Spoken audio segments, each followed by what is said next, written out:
Welcome to Living Piano TV. I'm Robert Estrin, your host, and we have a series on piano technique, parts of the body.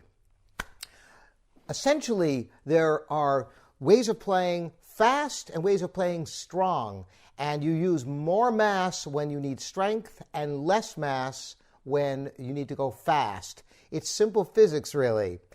Today's show is going to be about the fingers.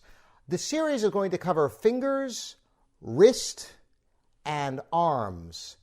And fingers are when the utmost in speed is needed.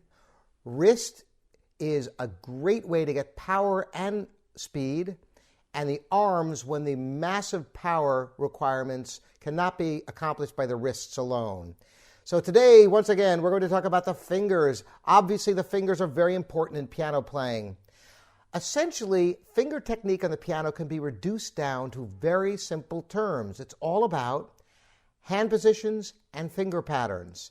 You know when you started the piano that you started in a 5-finger position so that perhaps you were over middle C and these 5 notes were played.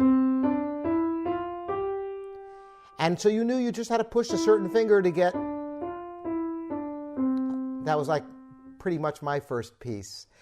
So you know that certain notes you need to push down and your fingers are over those notes in the 2 hands. Soon enough, one finger has to venture forth further than another. So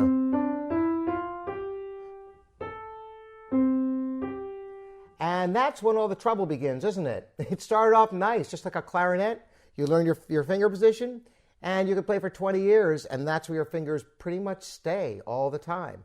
Not so on the piano. Every piece is a new challenge of new hand positions and finger patterns. I'm going to cover the essential elements of finger technique today in a very simplistic way that you can understand and can be helpful in your piano technique.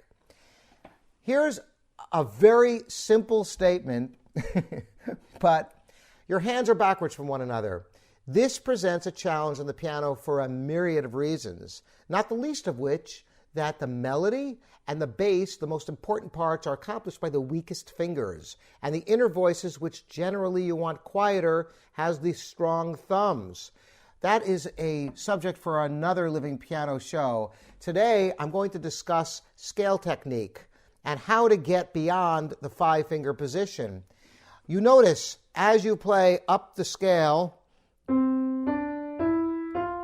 when you run out, you cross 3rd finger and then 4th finger, and this is the essential scale technique. And since the hands are backwards from one another, the right hand does that going down. While you use the same fingers going up and down the scale, you actually think of it differently, because coming down, the thumb crosses under, and you want to prepare the thumb for its crossing. Notice how it goes under, and it stays under the whole time. That is scale technique. It's also arpeggios work exactly the same way. But we can think of this as finger positions, because if you're playing, for example, I'm going to use my left hand so you can see it better there. If you enlarge your screen to full screen, this will help you to see what I'm showing you here.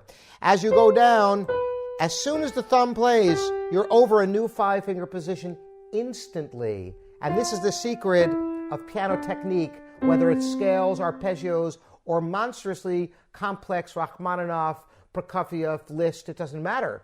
Arpeggio is the same thing. Eventually you have to cross over 4th finger, and coming down, the thumb crosses under, and you instantly get over the next position each time. All piano music can be reduced to that, even if I play something like...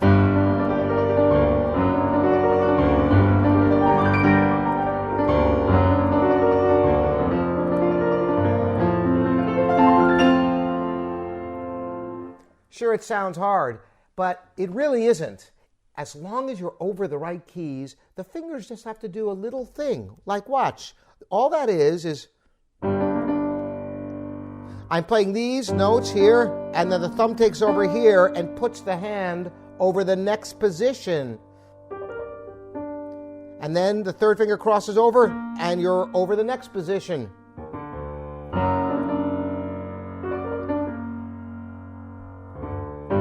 And that's essentially what all piano technique is about. Analyze your music and you'll realize this, that you get to a certain note and there's a pivot note that usually a thumb crossing or a third and fourth finger crossing, or it could be other things in more complex music, and you're over the next position.